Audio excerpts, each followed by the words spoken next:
Okay, greetings everyone. Apologize for the delay. Had to get a couple of the audio issues sorted out again. I gotta get my camera set. There we go. Okay, so hope everything's coming through. It looks good on my end. So we are going to be continuing today with our course on liturgics, on the cycle of the services and whatnot. We'll continue the the last episode we did last Friday on the ranks of the services. So yes, but of course, as we've been doing, I want to announce our upcoming series that will begin in just 2 days. The series for Great Lent, the homilies of Saint Innocent of Cherson, or Chersonesos, and Tauris, which were ancient Byzantine cities, or ancient cities. But he's a bishop of the 19th century that wrote very stunning, beautiful homilies that we've been translating, and we have been publishing and presenting on YouTube in audio format for the last 3 years, or this will be the third year. So I read an excerpt in the last episode. I won't do that again today, but if you want to hear that, that's available from the stream on Wednesday about the Lenten Triodion. And of course, you can just wait 2 days and it'll be up on the YouTube interwebs and whatnot. And so we hope that you join us for that series, for your edification and for your spiritual benefit for this coming Lenten season. They get pretty brutal, I'll tell you that. They are not... He does not go light. He puts the hammer down. So, that's coming up. Here, I meant to pop that up there. This is a lithograph print of Saint Innocent of Cherson. So you'll be seeing more of him in the coming weeks, coming days. And yes, please join, subscribe, like, be edified by his words, by his holy words, as he is a saint, a canonized saint, and let your friends know about it as well. Okay, with that said, let's see.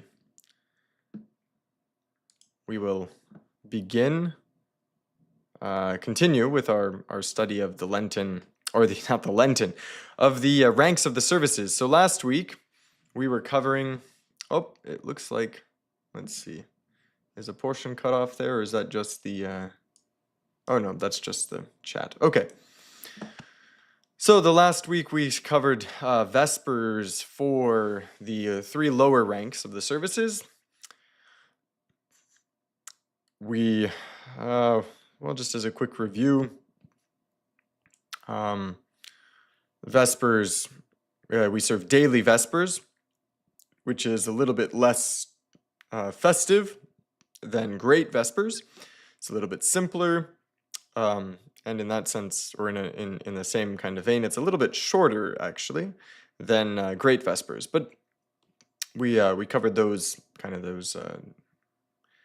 the nuances, the parts of Little Vespers. Sorry, not Little Vespers, of Daily Vespers in the stream from last week. So we'll hop right over to the left side where we have the cross for the Polyelios services, or the ranks, the services that are the rank of Polyelios.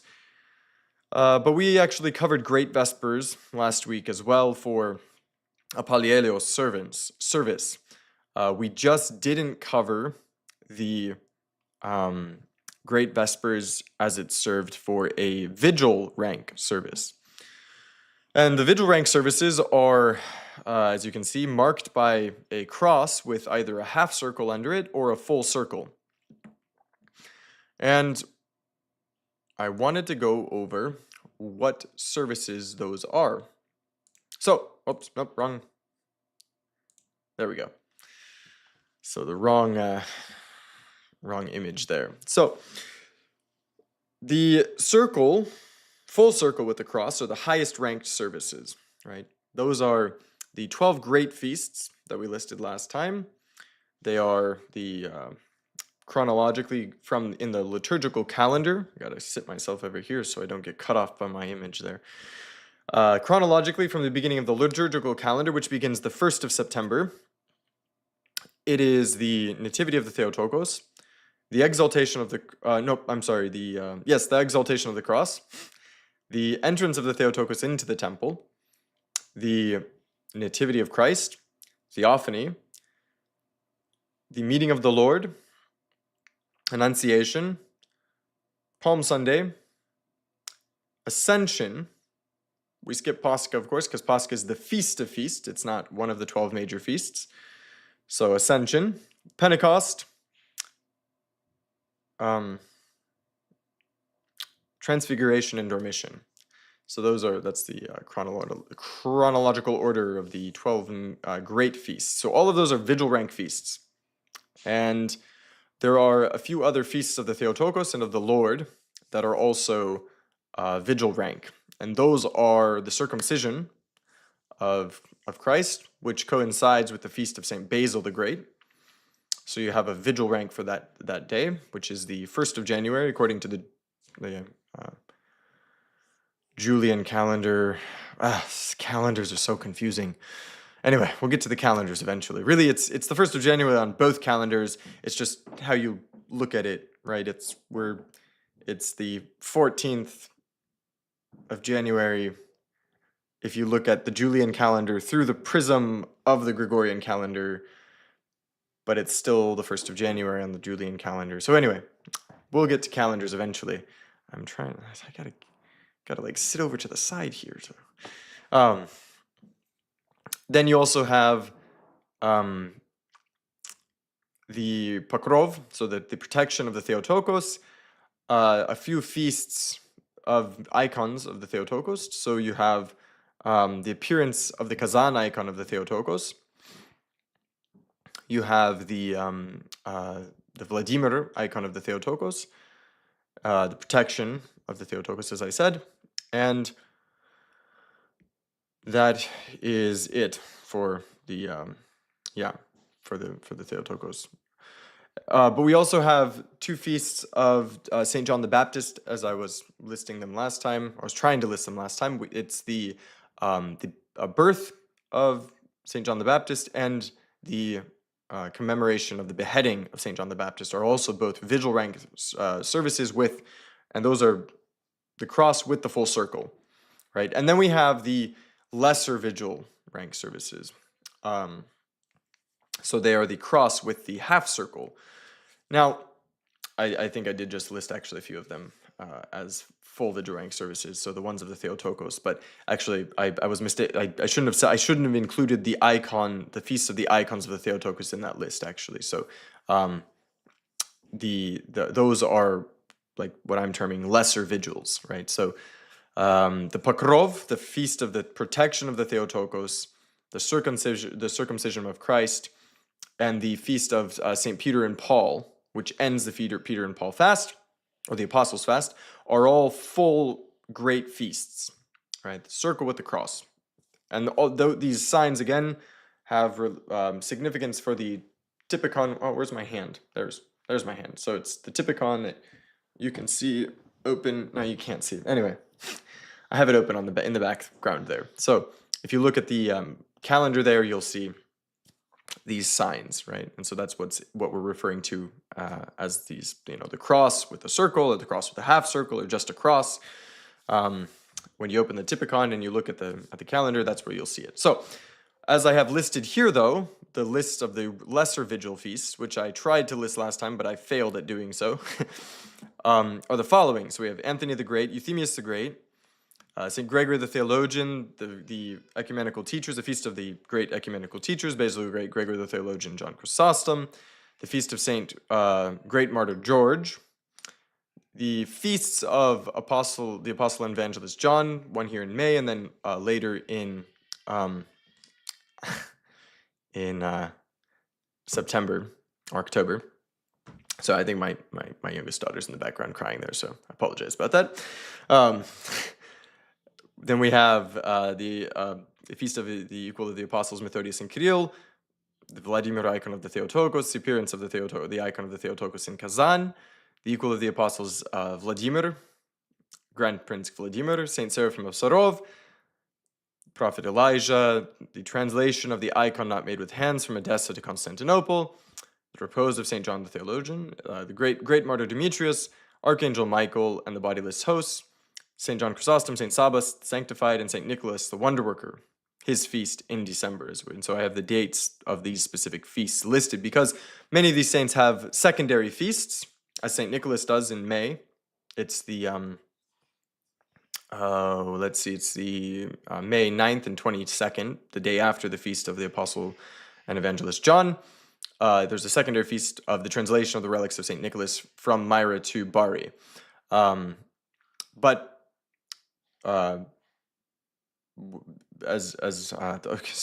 many of these saints have secondary feasts, but the only one of them may be a vigil rank service. Now, in fact, not all of these are actually full vigil rank, even lesser vigil rank services. If you look at the Typicon, all of the services that are marked in red are able to be served as vigils. And as it's said in the Typicon, ashe izvolit nastoятель. So if the rector desires. There's this thought that, the rector of a church basically can decide whatever he wants about the services. We're going to cut this or that. And obviously there is there's elements of parish practice that, there are certain things that are generally not done. Oftentimes the kathismata, or the kathismas are not read, unfortunately, but, we are constrained by our weakness and by time and whatnot. And so, but really, according to the Typicon, according to the rubrics, it's not, as some people say, just this book that, of kind of a guideline, and you kind of, it's not a hard and fast rules. No, like the rubrics are the rubrics, right? So it prescribes what you do and what you don't do. And so it is a rule.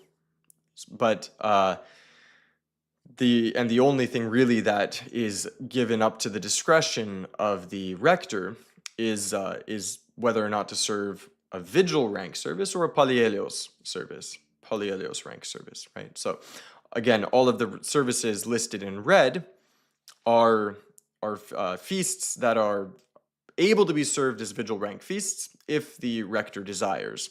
And the way you can tell whether or not a service can be a vigil rank or is a vigil rank is because you have little vespers in the rubrics, and it gives the hymns that are to be read at little vespers. Now, what is little vespers? Well, that's an excellent question.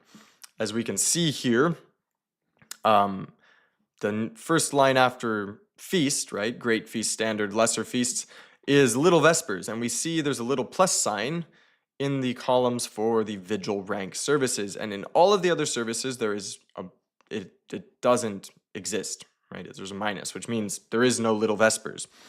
And the reason that is little vespers is okay, so historically, as the name implies, an all-night vigil was served all night, right? Starting as it's prescribed in the rubrics, a little after the sun goes down, and you serve all through the night until the sun comes up. So it's an all-night vigil, it's comprised of great vespers, matins. It's prescribed to skip Compline and midnight office. You go right from vespers into matins. You serve all through matins and then first hour. So that's, of course, why it's called an all-night vigil. But the prescriptions or the requirements or the kind of the rules for fasting, particularly in monasteries, was to oftentimes for general days you would only have one meal a day after vespers, in the late afternoon. And so if you served vespers right into matins and served all night, you could have a case where the brethren would have not eaten for upwards of 36 hours, right? Because for a vigil rank service, it's prescribed to have a meal after liturgy in the morning. But if you didn't have a meal the previous day because you were serving a vigil rank and you served Vespers right into Matins, you wouldn't have had the prescribed time to have had that meal that day. And so Little Vespers was instituted to be able to provide the brethren with some sustenance, that that one meal a day, um, so that they didn't go an entire 36 hours without having any food. And so, and Little Vespers, as it's kind of implied in the name, is a shortened version of Vespers. There's very few stichira. There's actually no great litany. So you read the Trisagion prayers, the Psalm 103, and then you go right into Lord I Call. You have very few Lord I Call stichira. You don't have an entrance. You have the Perkimenon, and then no, I should have had the anyway, it's a shortened version of Vespers. We can get I'll get the exact rubrics next time. We'll make it a short review.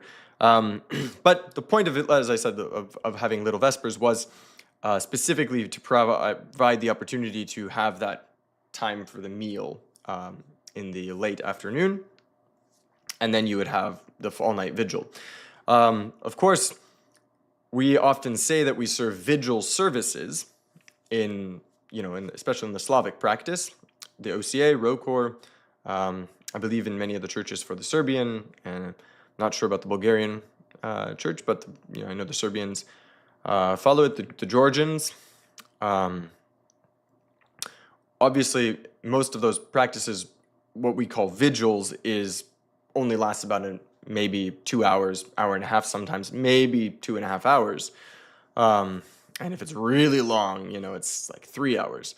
But we actually, even when we were serving these vigil services, we're actually still shortening them compared to what they're supposed to be. And I'm not at all saying that, I'm not at all criticizing anyone that does. We do at my church. We shorten the services kind of to what the parish practice is.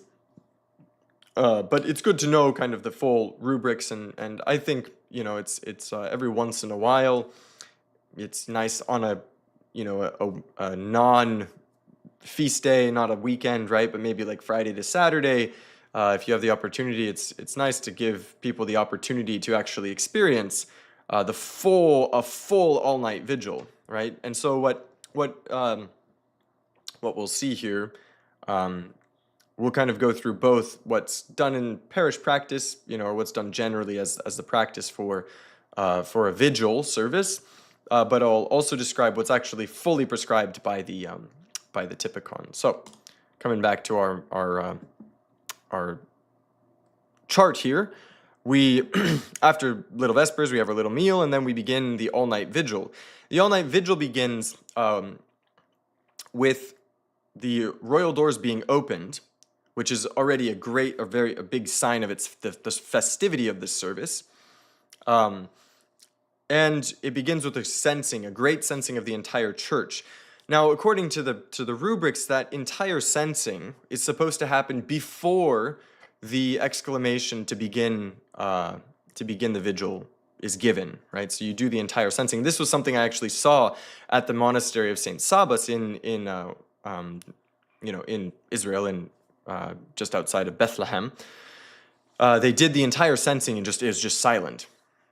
Yeah, and then they began the service, and they begin the chanting of the Psalm 103. And so, but in the general practice nowadays, what is done is we read, or we don't read. We do the censing of the altar. We open the royal doors. We do the censing of the altar, and then we give the exclamation, which is not the regular "Blessed is our God, always, now, and ever, and unto the ages of ages," which begins daily Vespers and Great Vespers when it's done for a Polyelios rank service. But we have the more festive, more kind of full exclamation, "Glory to the Holy, Consubstantial, and Life-creating Trinity, always, now, and ever, and unto the ages of ages. Amen." So that's the exclamation that begins the all-night vigil. And then we go into the singing of the "O come, let us worship God our King," which is the remnant of the Trisagion prayers. And then we go right into the psalm, the chanting, not the reading. Well, so not reading, chanting, but actual singing, chanting of Psalm 103. And then, again, in parish practice, generally the priest and the deacon continue to do the censing of the rest of the church outside the iconostasis, the choir, and the people present in the church, and then they go around the entire church censing. And this is one of the points, or this is one of the parts that is almost always shortened. So, again, according to the rubrics, we're supposed to sing the entire Psalm 103. So it's it'll take 20 minutes to sing through it. If we were to do it at least in the melodies that we sing generally, that hymn. Generally, what's done is we pick about 5 or 6 or 7 of the verses out of the psalm that are sung. It's very festive, but again, this is one of the parts where the service is shortened from kind of the full idea of what an all-night vigil is, or how it would take all night rather than just a few hours. So after the singing of Psalm 103, we go into the Great Litany. After the Great Litany, we have the Catechisma. Now, during daily Vespers, as we saw before, with a few exceptions that we won't go into, but you generally read the prescribed Catechisma for that day for Vespers. But for Great Vespers, you sing "Blessed is the Man," which is the first Catechisma. So the first 8 psalms of the Psalter, correct? Right. The Catechismas, just as a reminder, are the Psalter is divided into 20 sections, and each of those sections is called a Catechisma. And yes, okay, so yeah, that's it. And but for the Palielos, and especially for the all-night vigil, or the vigil rank services, only the first stasis, so the first of the 3 sections of the first Catechisma, is sung. And again, in practice, only a few verses, about 8 of the verses from that first Catechisma are sung, but according to the rubrics, the entire first section, so the entire first 3 psalms of the Psalter are supposed to be sung. On weekends, so on Saturday evening, the entire first Catechisma is sung. So that's, again, to remind people, Sunday is always a vigil rank service. It's the day of resurrection, or a little Pascha. And so we have, it's always a vigil rank. And it's prescribed to sing the entire first Catechisma, so the entire first 8 psalms of the Psalter. And in between each of the 3 sections, we have a small litany. The first stasis, so the first section is sung in a special melody, and then the second and the third stasis are supposed to be sung in the tone of the week. So that's another part of kind of new or peculiarity of the vigil rank services. So after the Catechisma, or after Blessed is the Man is sung, that first stasis, we have a small litany, and then we go into Lord I Call, the stichira for Lord I Call. And for a vigil rank service, you'll have 8 stichira that are for the feast, for that saint, that are specifically, prescribed or specifically written for that saint. There will be nothing that's taken from the Octoekos. We have an entrance at the end when in practice, when the stichiron for both now is being sung, the royal doors are opened, and the priest and the deacon, if there's a deacon, exit the altar through the north royal door and have the entrance with the censer. at which time when the choir finishes singing the both now stichiron, the clergy, whoever it is, intones wisdom, stand upright, and we sing O Gladsome Light. After that, we have the Perkimenon for the day, whatever day it is of the week. And we have Old Testament readings, 3 Old Testament readings that'll be for the saint or the feast. And after the Old Testament readings, we have the 2 litanies for the 2 final litanies. So we have the Litany of Fervent Supplication, or I'm sorry, the Augmented Litany first, where we sing Lord have mercy 3 times for each of the petitions. Then we have Vouchsafe, O Lord, which is sung.